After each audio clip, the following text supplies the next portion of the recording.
la VOD. Alors là, on continue notre mono-repoisation pour pouvoir améliorer la syntaxe de nos collections et de nos conteneurs et pouvoir surtout améliorer le suivi et la maintenance de tout ça et ne pas perdre de vue tout et patauger dans la smoule. Non, on va se recentrer, prendre du recul et essayer de faire les choses correctement.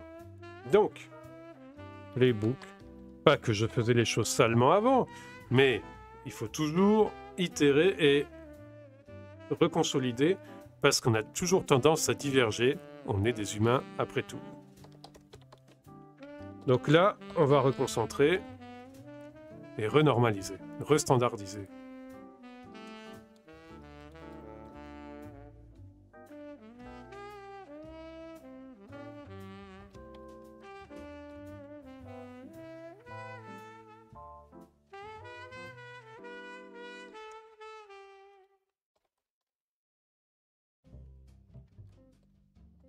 Donc, je mets des fichiers Playbook dans tous les dossiers qui représentent nos futurs conteneurs.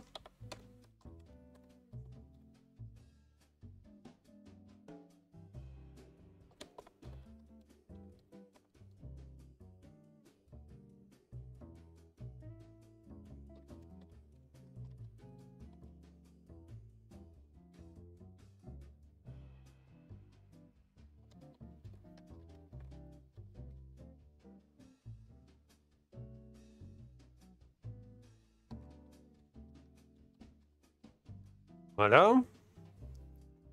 Ah, il y a eu une erreur là. Hop.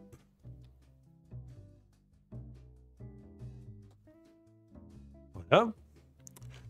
Et on va ensuite prendre un fichier exemple. Alors, celui dans cible par exemple. Mais on sait qu'on va devoir le modifier suivant la nouvelle mode. Donc on va plutôt prendre la nouvelle mode. Et je vais vous expliquer. Donc au début, je faisais mes conteneurs en utilisant la fonction delegate to pour toutes mes tâches. Le problème, c'est que ça pose des conflits parce qu'il y a certaines étapes dans cible qui ne comprennent pas bien delegate to. J'ai donc changé ça.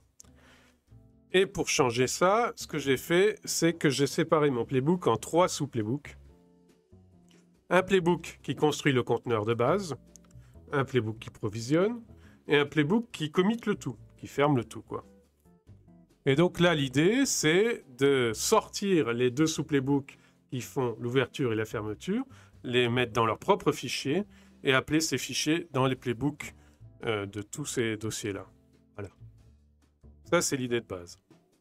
Donc, ça serait une sorte de pré-install. Connexion locale, var copint container name, terme de var yml de variable généralisée, je ne sais pas trop, mais il peut y en avoir, donc on va le garder. Ensuite, on va enlever tout ce qui est référence à Guarbor ici, et ici c'est local. Voilà.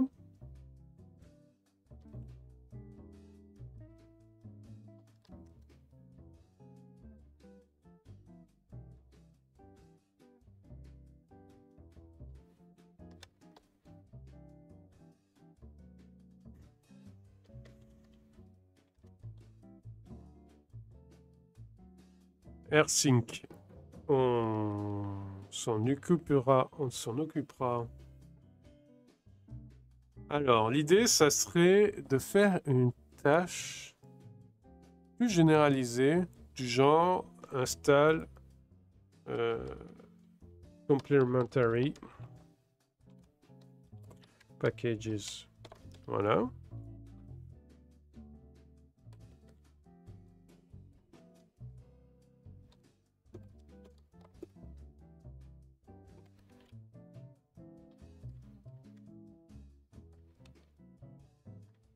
Voilà.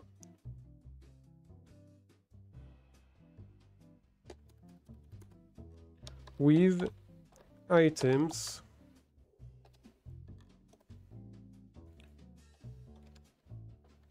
copint complementary, un copain tensible.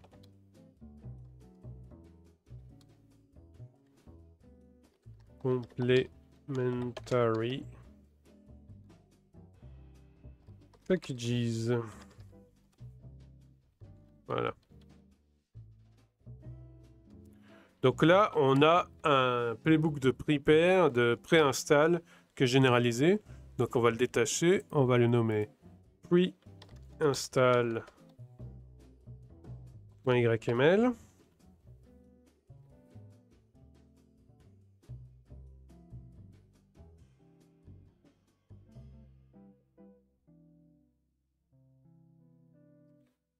Voilà. Hop. Et hop. Voilà. C'est notre playbook de préinstall.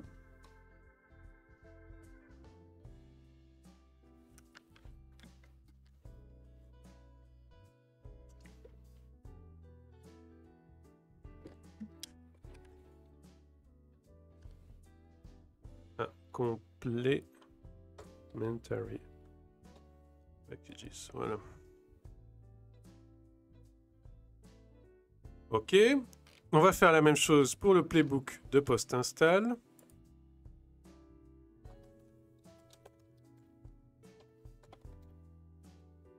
Et on va essayer de vider ici pour y voir un peu plus clair.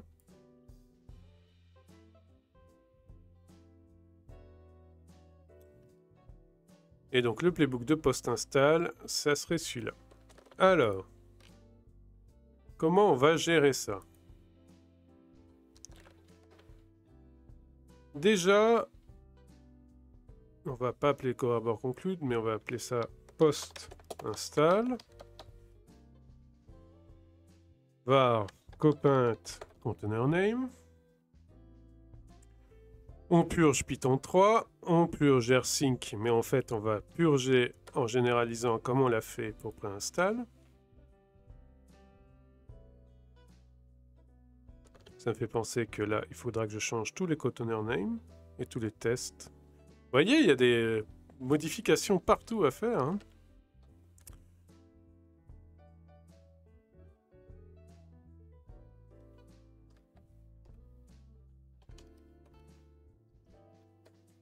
Histoire que ça soit plus facile à lire. Si on a les bons noms qui expliquent les bonnes choses, c'est plus facile à lire. Et donc pour débugger, c'est mieux.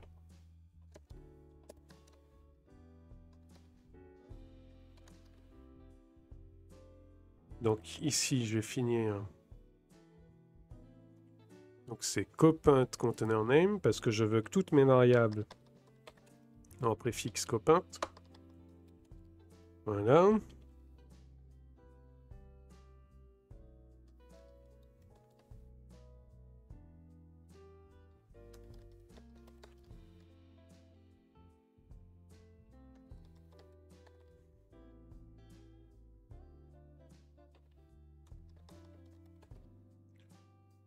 Voilà. Et c'est copaint local et pas copaint test ici.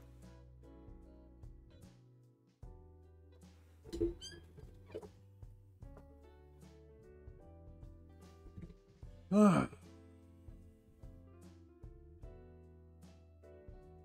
Donc post-install, on va faire pareil. On va remplacer copaint container name, ici copaint local. Copaint container name, copaint local,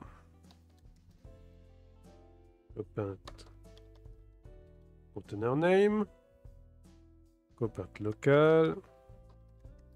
Donc là, en fait, les premières étapes consistent à vider au maximum le conteneur de ce qui est inutile pour l'alléger. Et ensuite, on le commit. Et pour le commit, en fait, je vais faire une variable générale qui aura juste les paramètres spécifiques à chaque conteneur.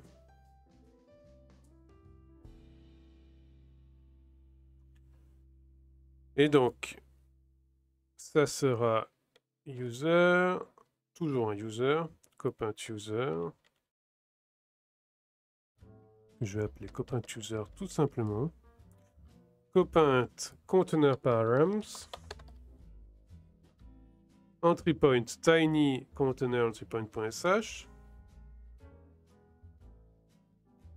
And this is the copain flavor, copain container name image. Et en se basant donc sur le conteneur qu'on vient de construire, qui est donc le copain local container, copain container name. Et ça donne le copain container name local. Voilà. Avec 2P, c'est mieux. Ok. Et une fois que ça, c'est bon, on détruit le conteneur.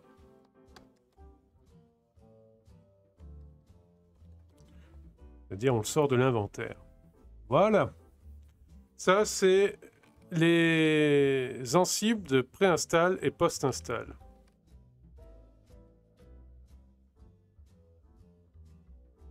Alors, les vars qu'on appelle ici,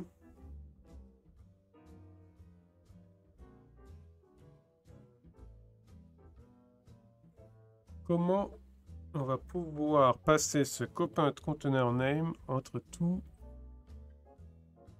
les books.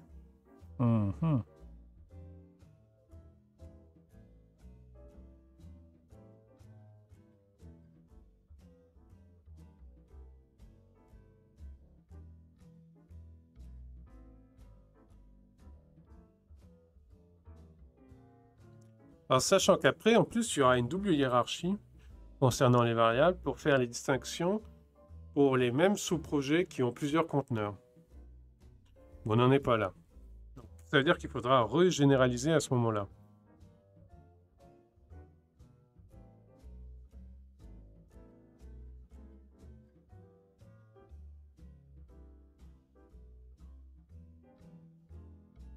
Ou alors, il faut un copain conteneur project et conteneur name.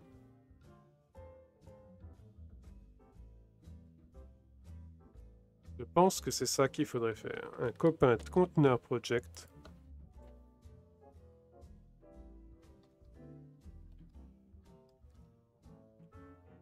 Et un copain conteneur name. Donc, ici, ça serait copain conteneur project.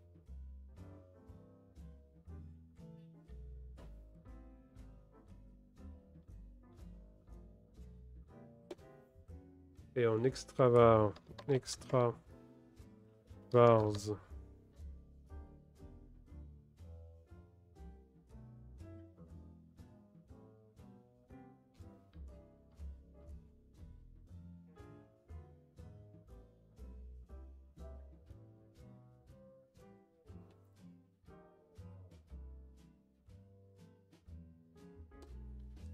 copain container name avec le nom du conteneur.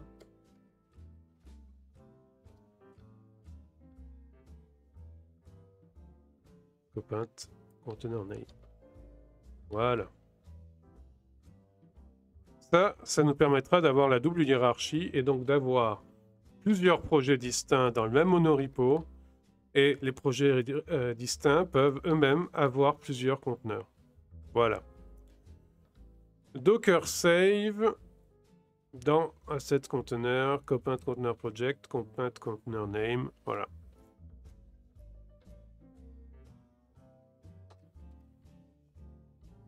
Voilà.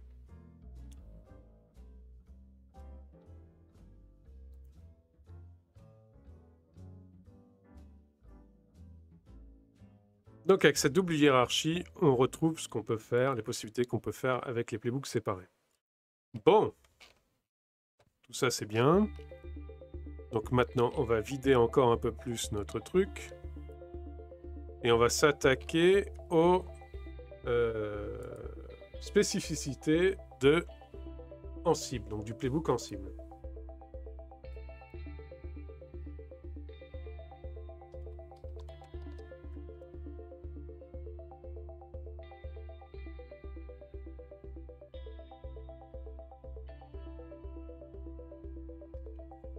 Donc si on reprend, en se basant sur le playbook Ansible, donc la méthode qu'on utilisait avant, c'était de faire tout avec des delegates. Maintenant, on n'a plus besoin de faire ça. Ce qu'on fait,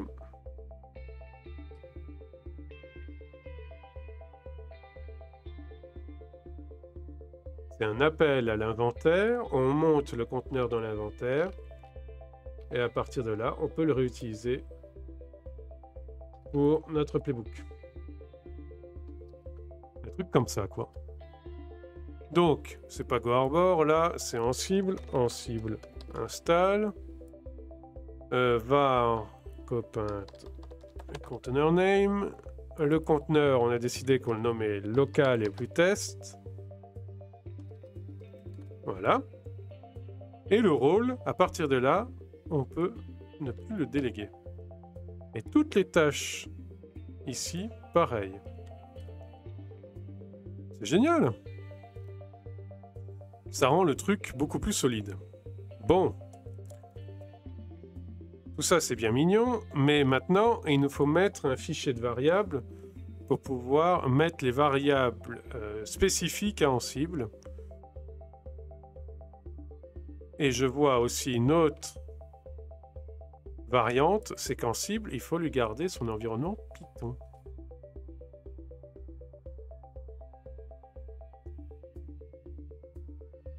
Et donc pour ça, c'est simple, c'est when not copaint Python project ou Python project.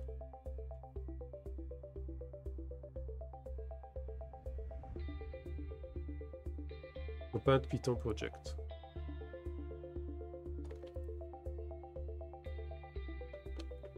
Voilà.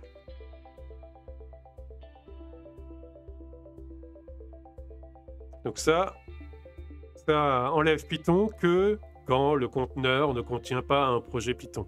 Sinon, ça le garde. Pour pouvoir faire tourner le projet.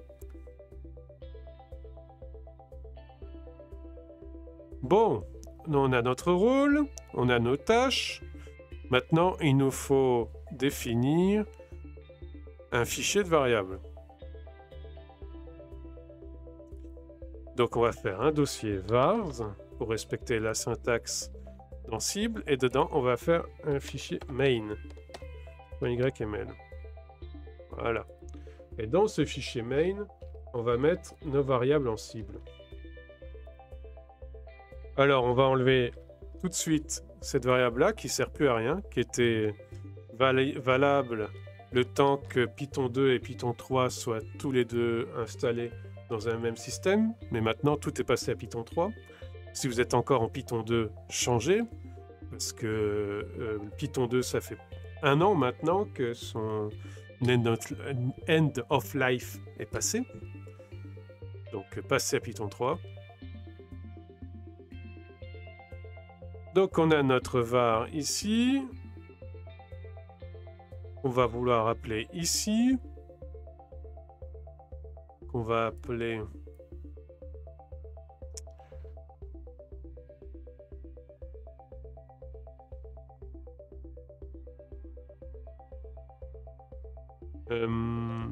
on va l'appeler... Je voudrais rendre le truc assez général.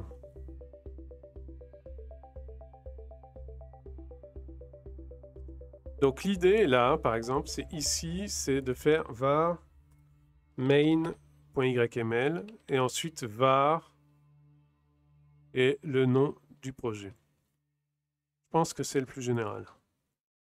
Donc, var main.yml et ensuite var et le nom du projet.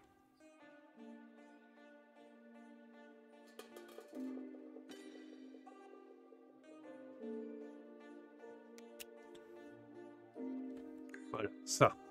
Alors la question après, c'est est-ce que ça va gueuler s'il ne trouve pas le fichier avec le nom du projet? On verra. Ou si ça fait juste un warning. Si ça fait juste un warning, ça va.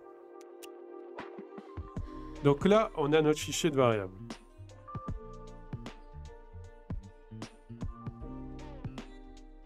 Dans le fichier de variable, il va falloir mettre les infos suivantes, c'est-à-dire workdir, env PyColors, env Ansible color, et le path, le volume et la commande.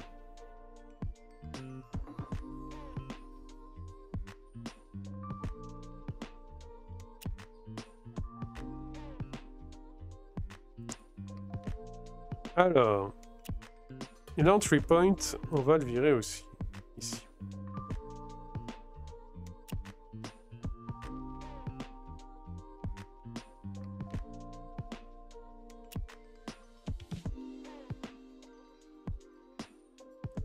Et notre variable, donc, copaint_conteneur params, va contenir ce qu'il faut pour créer le conteneur. Hop.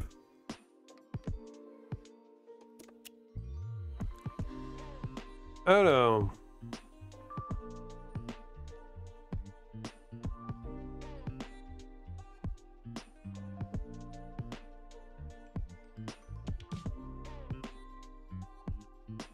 Pas besoin des deux points.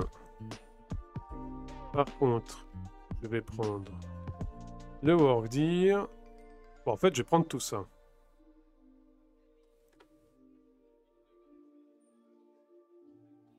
Voilà. C'est ça qu'on veut pour le copain de conteneur params.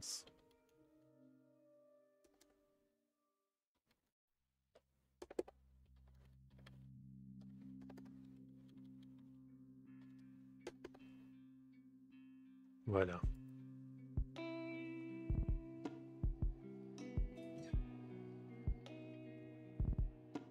On a le copain user Python user. Et donc, pour pouvoir généraliser le post install ici, il faut faire copain user qui est équivalent à copain user Python.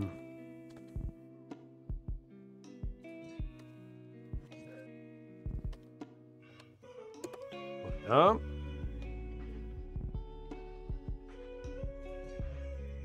Donc là, on a des variables généralisées. Il reste une étape à mon avis, c'est que ici, ça va gueuler si ça, c'est nul.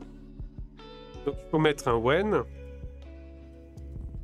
et s'assurer que ça, c'est pas nul. Alors, comment on s'assure que ça, c'est pas nul en Ansible? Je retrouve la syntaxe spécifique pour tâtonner.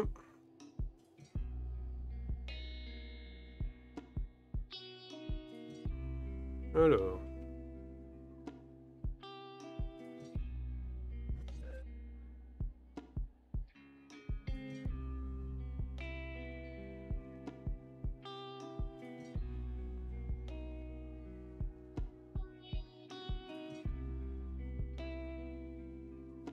Voilà. C'est montrer que la longueur de cette variable est supérieure à 0. Voilà. Et ici, on met bool. C'est un booléen, ça.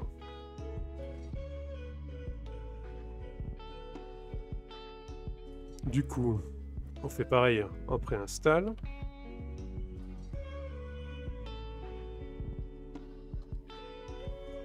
Voilà. Et ça me semble bon. Donc, le conteneur Ansible est possible. Il est possible qu'il se crée. Alors, il y a juste un truc à rajouter, c'est les includes. C'est donc inclure le pré et le post playbook. Donc ça se fait comme ça. Importe playbook.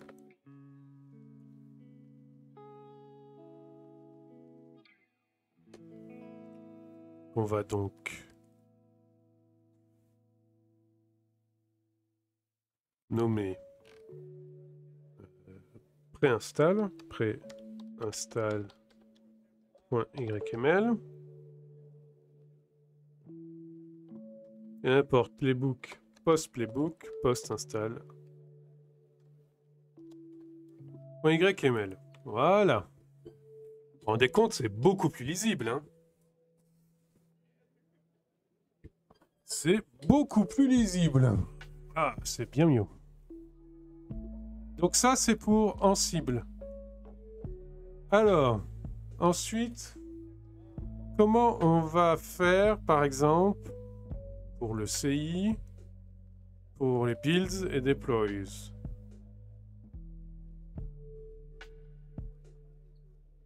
Est-ce qu'on mettrait tout, par exemple, au niveau du playbook?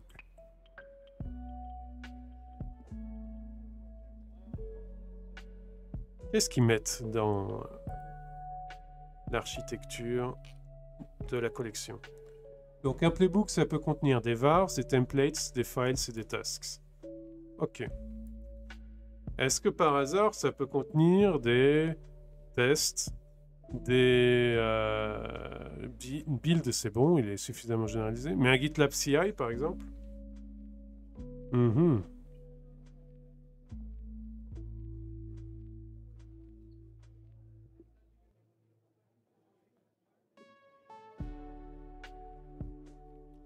Écoutez, je vous propose, pour pouvoir committer ça correctement, de faire le GitLab CI.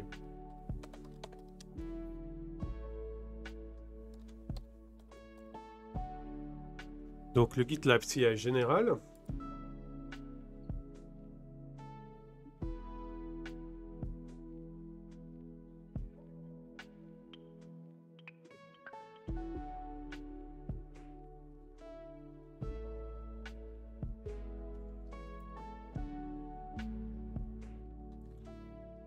Voilà, donc il contient lint, build, test, package, deploy. Package, on n'en aura pas besoin là, parce qu'en fait, c'est dans deploy. Alors, donc comme vous voyez, c'est tiré de l'Ansible Environments, de la collection Ansible Environments. Donc on va modifier pour notre collection qui s'appelle Containers Copint CI. Donc on va changer les noms pour s'y retrouver. Containers au pluriel, Copint CI. Ça va inclure tous les... Je pense que ça va être Playbook, des choses comme ça. Playbook. En cible. Par exemple, pour celui d'Ansible. .gitlab CI.yml. Et ça sera toutes les variantes spécifiques. Je pense que ouais, faudra les mettre au niveau des playbooks.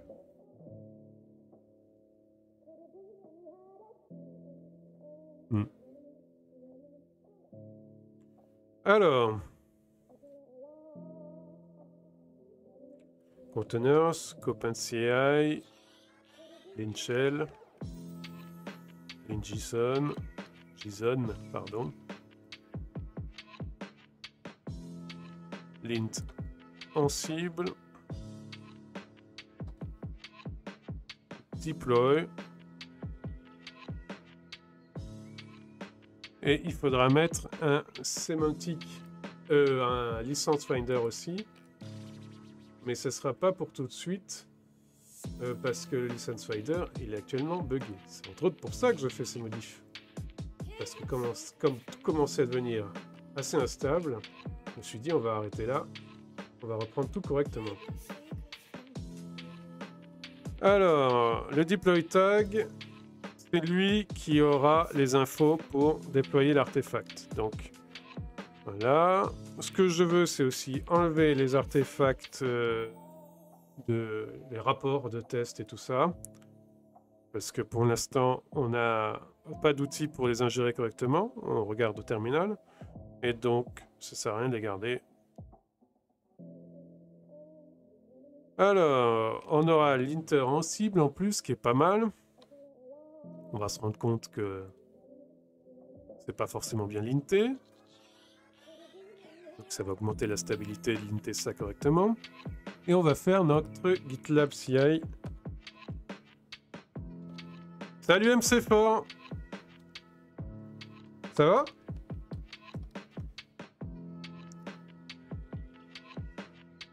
Et donc, on va faire notre GitLab CI ici pour voir si notre conteneur en cible se construit. Donc là, je suis en train MC4 de mono-repoiser avec un magnifique néologisme.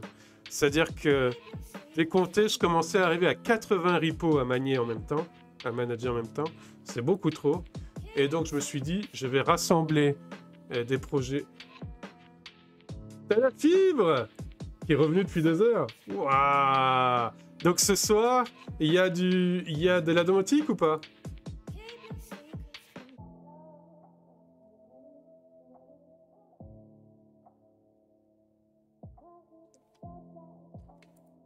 Alors.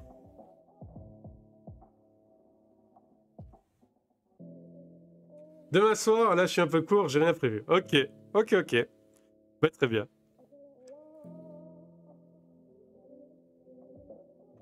Donc je disais, je suis en train de mono-repoiser. Parce que ça partait dans tous les sens. Donc je reconverge un peu tout mon code en faisant des monorepos, en mettant beaucoup de code en commun. Voilà. Histoire de retrouver un peu mes esprits, quoi. Alors.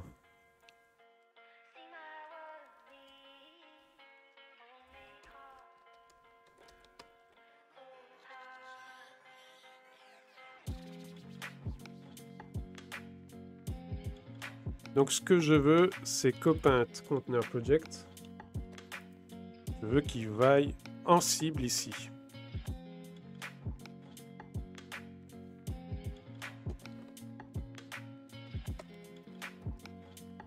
Voilà. Voilà. L'artefact en question, ça sera donc en cible, en A minuscule et en tar GZ.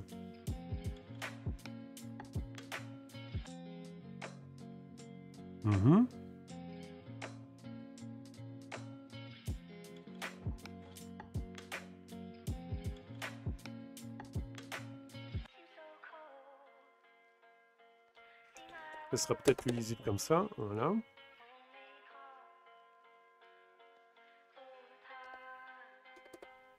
Voilà. L'expiration 5 heures, voilà. Le lint, c'est le projet général qui le fait. Ou les lints. Et pour les tests, je ne me suis pas encore penché sur les tests.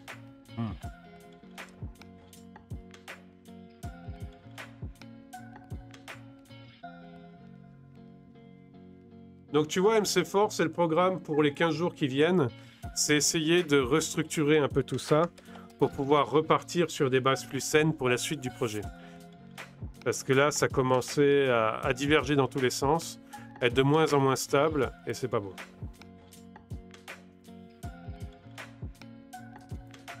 Donc inspec, ok. Ça sera donc test inspec. Et donc, je suis parti sur des monorepos. Alors, à la base, j'aime pas les monorepos, mais parce que je trouve que souvent, les projets de monorepos, c'est des fourre-tout, où il y a des trucs qui n'ont rien à voir en commun, qui vivent dans le même projet. Alors là, c'est pas le cas. Il y a beaucoup de choses dans les monorepos que je fais qui sont généralisées au niveau du monorepo. Et donc là, il y a un sens à ce qui est le monorepo. Et donc, c'est ça que je suis en train de faire pour pouvoir restructurer correctement mes projets, quoi. Donc le tag, il est fait au niveau général aussi. Le deploy aussi. Et license management. Faudra que je regarde si je peux le généraliser ou pas.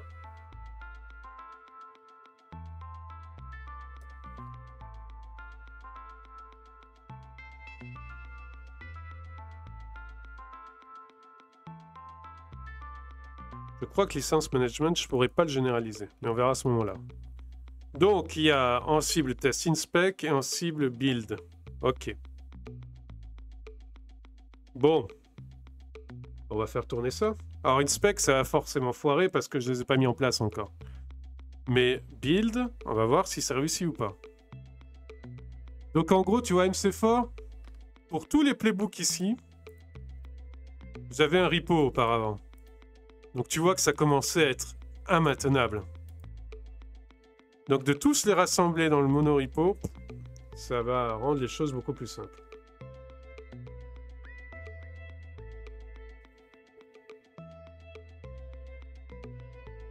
Bon, je pense que ce qui est License Finder, lui, il ne marchera pas au niveau général, vu comment est construit le projet. Donc, License Management, je vais le ramener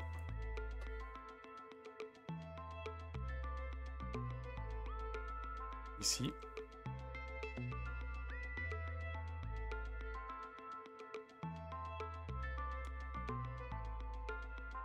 Oui, chacun dans son repo, c'était un peu complexe.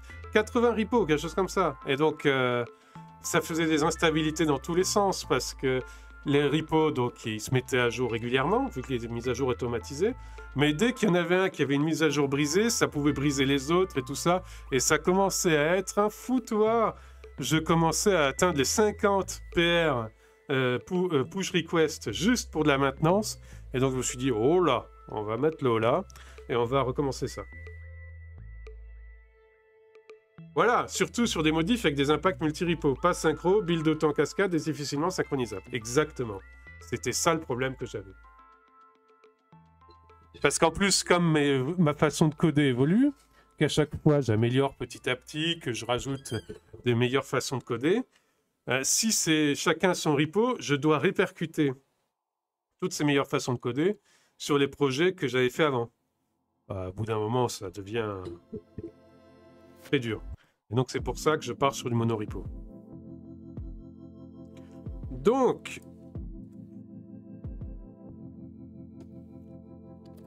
ce qu'on va faire, c'est cd playbook. Oui, alors que moins de repo, tu peux plus facilement factoriser. Exactement. J'ai factorisé beaucoup de choses. Tu vois, par exemple, au lieu d'avoir les 36 fichiers build, j'en ai qu'un seul, avec une variable ou deux qui permettent donc de tout faire. CD playbook en cible, voilà. Et files. Et pour donc faire tourner en cible correctement, il faut lui donner un fichier de requirements Python qui contient en cible.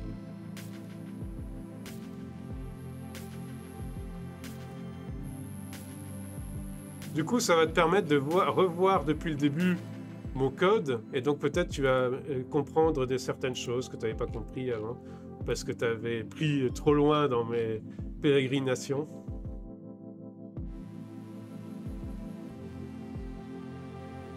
Et donc, pour installer en cible, nous on l'installe avec pip, donc il faut un fichier de requirements. Voilà. Alors, pour renforcer l'immutabilité, il faut faire aussi un fichier de requirements will. Non, pas will. Requirements. Je me rappelle plus exactement. Mais ça sera pour une étape supplémentaire parce que ça demande quelques modifications sur la façon d'installer pip et d'installer les fichiers de requirements. Mais comme c'est du monorepo, ça sera beaucoup plus facile de faire les modifs futurs. Quand je comprenais à moitié de ce que tu faisais, c'était déjà bien. Enfin, les concepts, ça allait. Les détails, plus compliqués. Ok. Ben là, tu vois, donc comme je reprends petit à petit le code, là, tu vas mieux comprendre. Donc, l'idée, c'est qu'on provisionne nos conteneurs avec Ansible. On construit nos conteneurs avec Ansible. Et donc, pour ça, pour automatiser, je fais un script build ici qui fait le boulot d'appeler les commandes Ansible. Et... Ah, il y a email, c'est l'allergie. Ah, pardon. Ah, pardon. Ah, pardon. Eh oui. Mais qu'est-ce que j'y peux, moi hein? En cible, c'est YML. Hein. Désolé. Je sais qu'ils ont des problèmes de typage sur les nombres, par exemple, des choses comme ça, mais... Ouais. Bon, du coup, j'ai fait plein de changements. On va lancer et voir ce que ça donne. Ça va cracher à tous les coups, mais on va voir ce que ça donne. Alors, hit first release.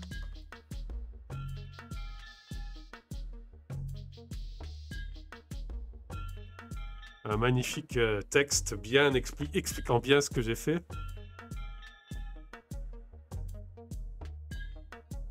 Alors, tout foire. Parfait. C'est-à-dire que ça marche. C'est du chaos testing. Tout foire, c'est-à-dire que ça marche.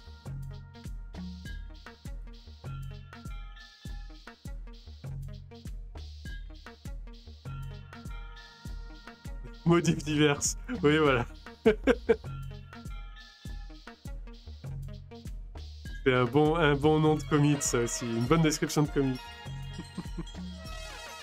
Alors.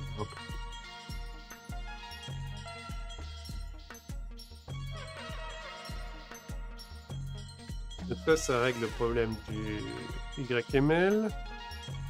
Contributing, il a des problèmes de longueur de ligne. We use and voilà. 6 et 8. 6, 20 et 8, donc 9.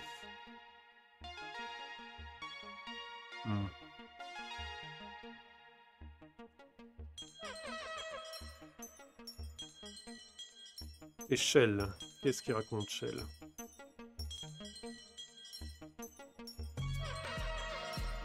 Ah oui, d'accord. Expression don't expand in single quote. Ouais. Hop. Hop.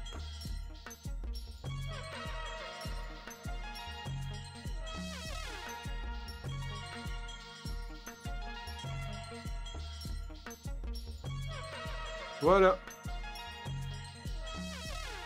On va voir ce que ça donne. Ah, j'ai le cou encore un peu raide. Problème à l'épaule et au cou. Ah. Ça va se dérider.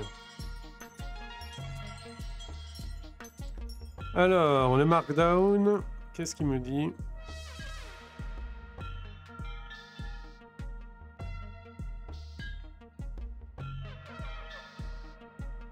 Lists should be surrounded by blank line.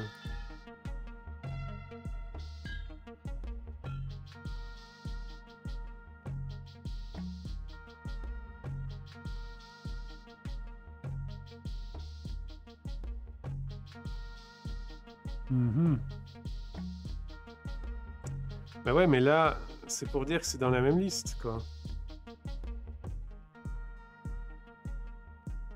Alors, je vais devoir regarder la doc de Markdown. Markdown. Lint. List. Multi-line.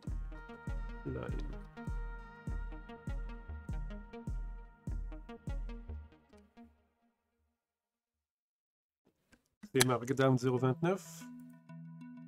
Non, 0.32. Ah, super. Ah, je vais chercher l'erreur.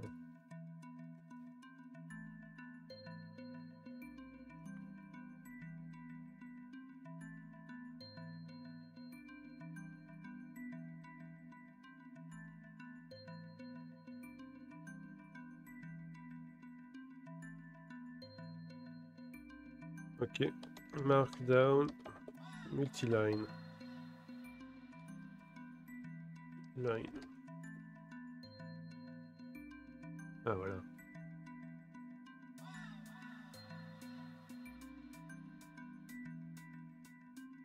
Ah mais c'est avec du HTML, c'est nul. Il faut rester en Markdown.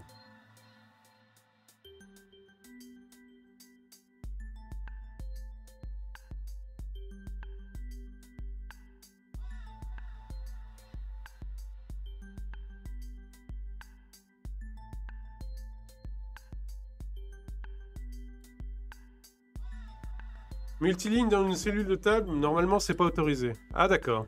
Bon, du coup je vais réduire, je vais trouver comment dire ça mieux. We use semantic release.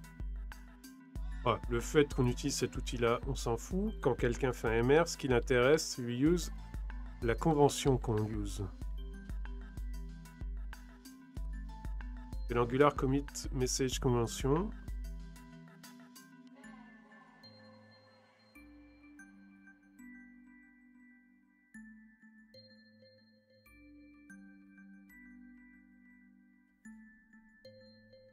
at the beginning of the title.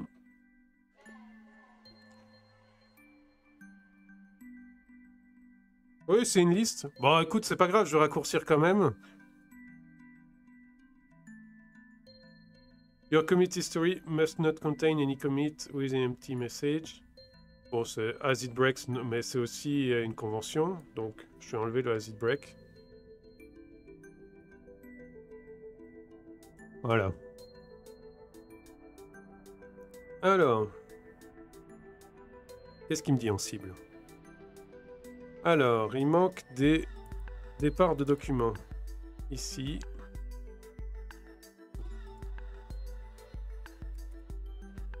Et la poste installe.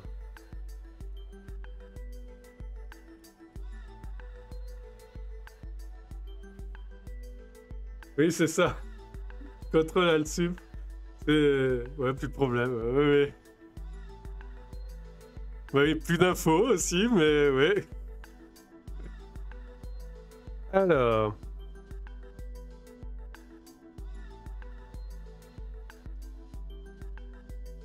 Commands should not change things if nothing needs doing.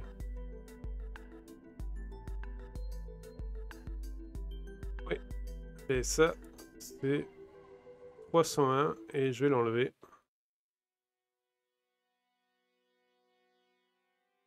Voilà.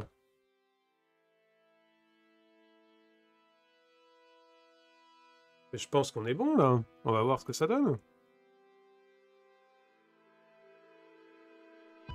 En tout cas, MC4, ça me fait du bien, hein, parce qu'en début de semaine, je pataugeais sur Go Harbor, et je me disais, mais qu'est-ce que je suis en train de faire? Je perds pied, et là, je retrouve pied, c'est bien.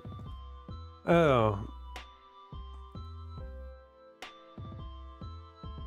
Ah, même, we use the Angular commit message convention. Should respect...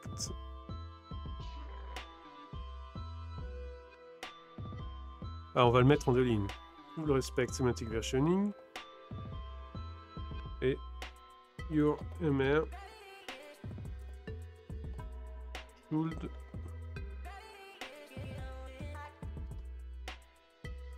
respect. Et Angular commit message convention. Et semantic versioning, on va mettre le lien vers semver.org. Voilà.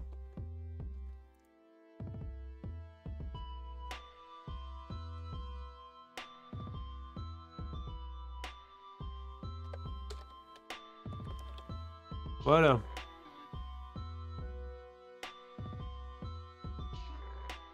Et la ligne 6, donc c'est celle-là.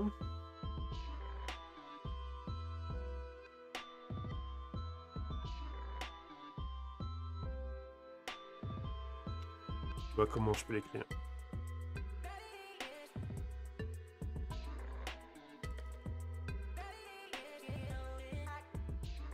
Ah oui, ça permet de se refocus, c'est pas mal. Ouais. Un refactoring de temps en temps.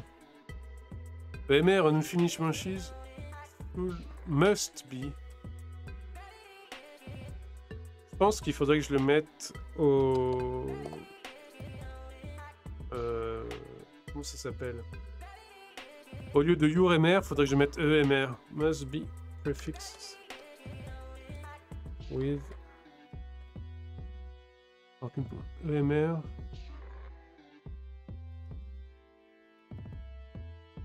Comme ça. Tests. Donc ça c'est pour plus tard. Should be automatically exportable via GeoNight.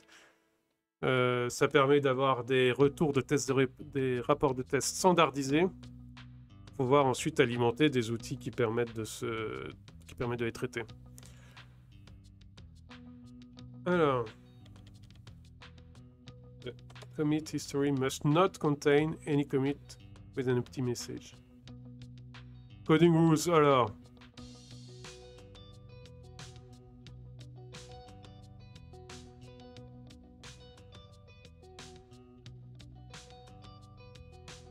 Oui, bon, ça.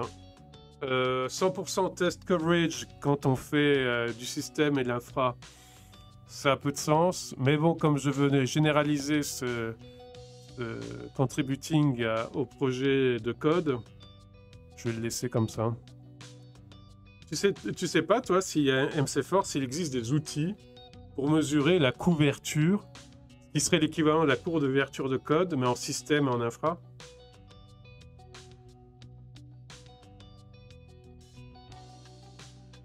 Un truc, par exemple, qui liste tous les process, tous les fichiers d'un système et d'une infra. Aucune idée, ouais. Le plus proche, c'est InSpec.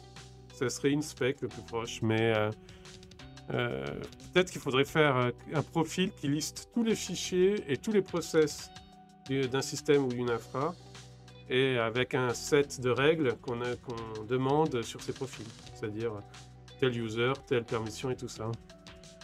Je sais pas. Donc, Vulnerabilities Disclosure. Donc ça, on a un lien vers notre blog où on a notre politique de report de vulnérabilité.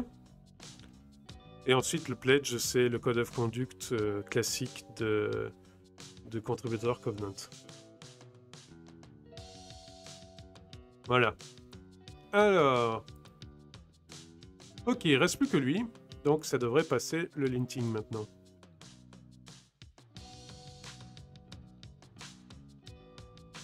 Est-ce qu'il y a un meilleur site pour l'Angular Commit Message Convention que le repo d'Angular?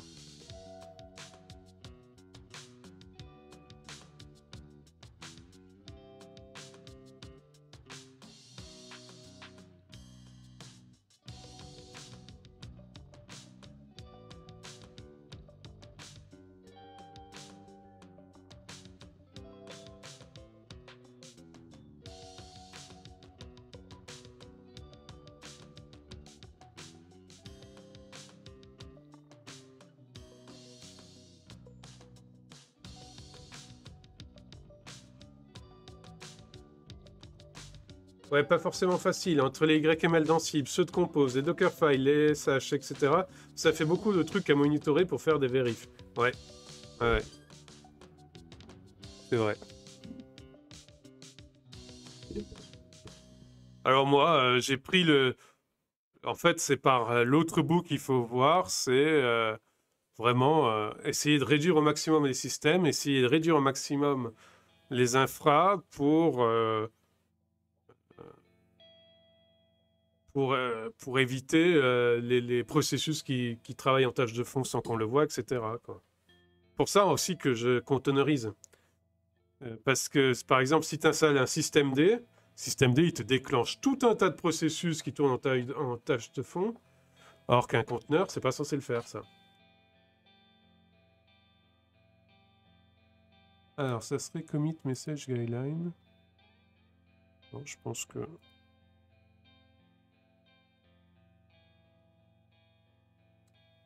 Il peut y avoir un meilleur site pour l'Angular Commit Convention que le repo sur GitHub. Ça serait pas mal.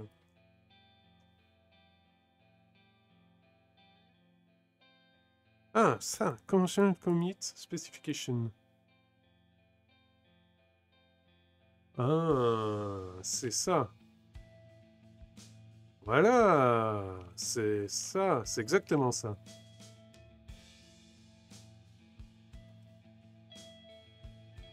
La full spec.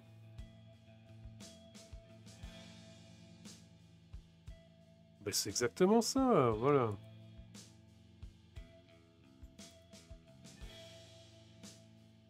De conventional.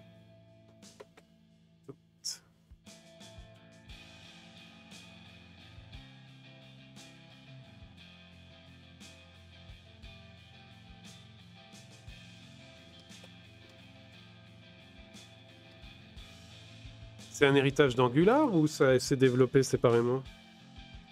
Bon, c'est pas grave, c'est ça qu'il me faut, c'est exactement ça. Hein. Functional commits. Specification, c'est pas une convention, c'est une specification.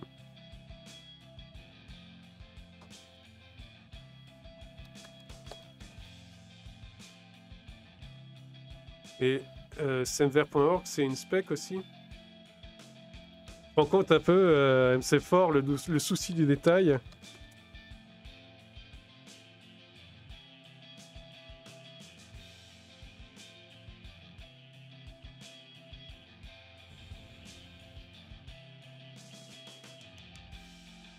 Specification, ouais.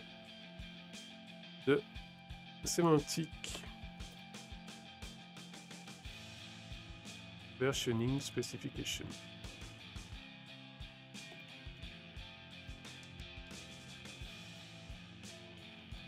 Voilà.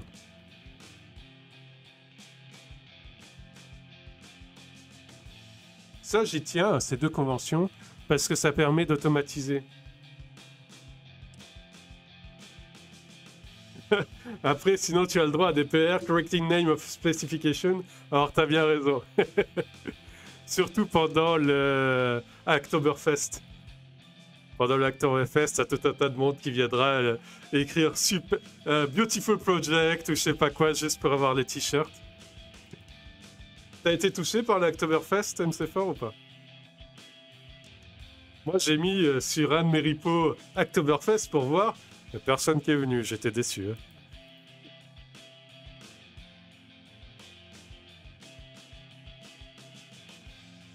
Alors. Ah, il y a plein d'erreurs. Ah, mais c'est au niveau de README. Ah, d'accord. Ah, ben, on progresse. Alors, le README. Ah oui. Monorepo. For all containers.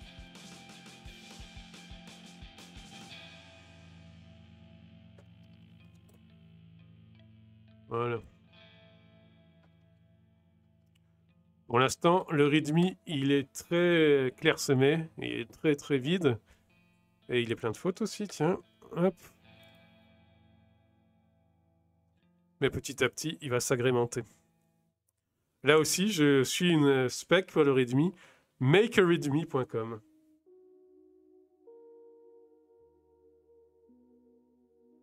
Je suis un taré de la spec. Mais ça permet de suivre un projet correctement, quoi.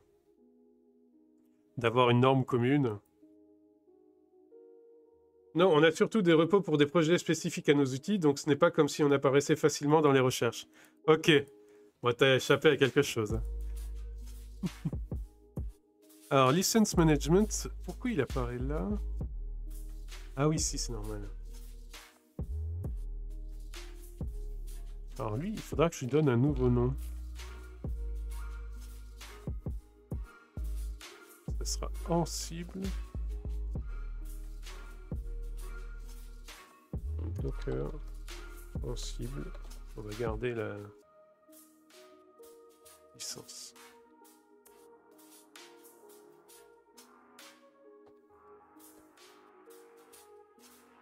Pourquoi Docker, en fait? Non, ça serait plutôt Containers. Bah, je vais faire Containers. Ça, c'est encore un vieux truc, hein. Container Scope and CI, ça sera mieux.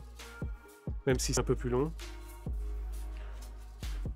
Container Scope and CI, Ansible, Build.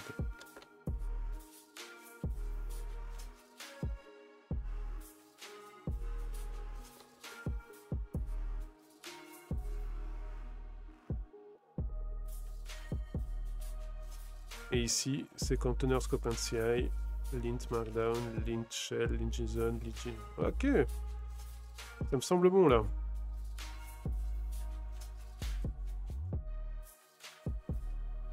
Là, il n'y en aura qu'un. Hop. Non, GitLab ne messe plus avec les permissions si tous les conteneurs outils ont le même user. Et c'est une des règles du truc aussi, c'est qu'on va mettre le même user pour tous les conteneurs outils. Ça me fait penser que ça pourrait être généralisé, ça, justement. Parce que là, c'est dans vars.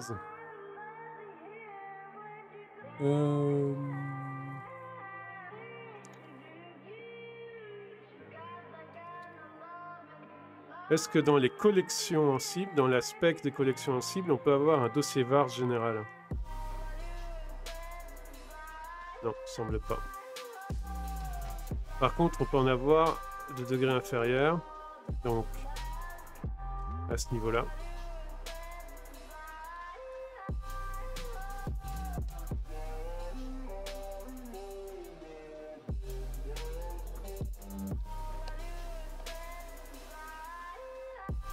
Voilà.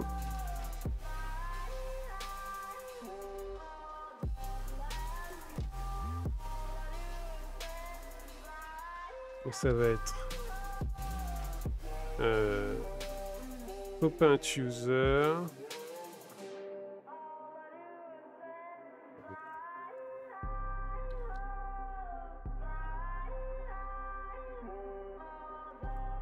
Par contre, user et groupe, on enlève.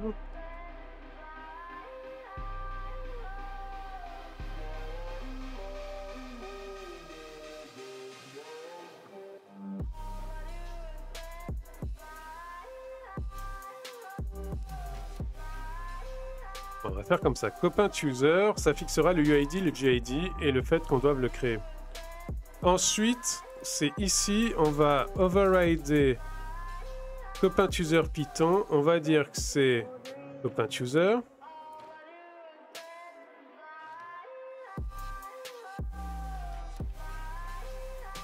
Et ensuite, on affectera le groupe et le nom du user.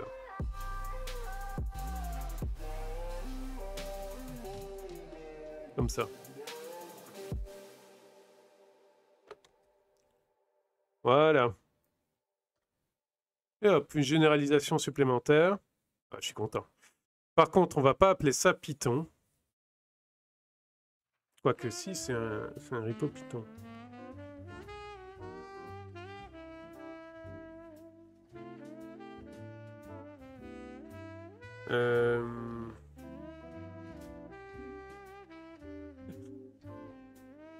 Allez, Zou, je me sauve. Et t'en avais préparé de quoi manger, je vais pas me faire engueuler. Bon, écoute, à plus. Hein. Et demain soir, donc domotique. Très bien. Alors déjà, le nom du user, je vais mettre en cible au lieu de Python.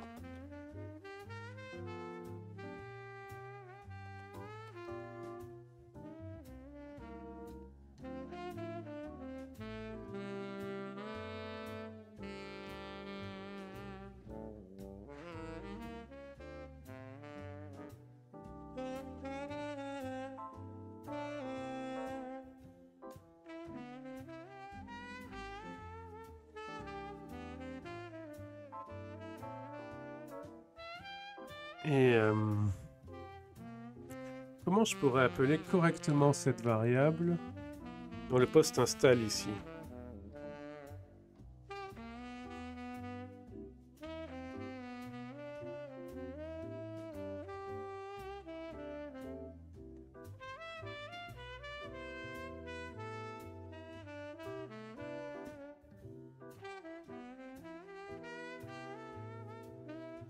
En fait, je pourrais faire quelque chose comme ça. Copain user,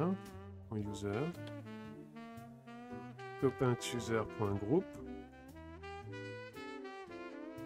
et le tout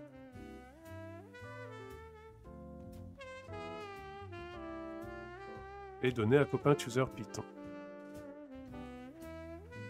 Je pense que ça peut marcher, ça. On va voir. Donc ça permet de généraliser qu'ils ont, pour cette collection uniquement, le même UID, le même GID. Mais pour cette collection uniquement, parce que ça, c'est une collection d'outils d'intégration continue.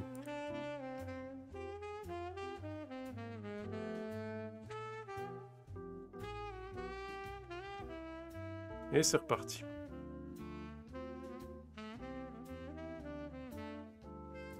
Et la VOD, la suite au prochain épisode. Salut!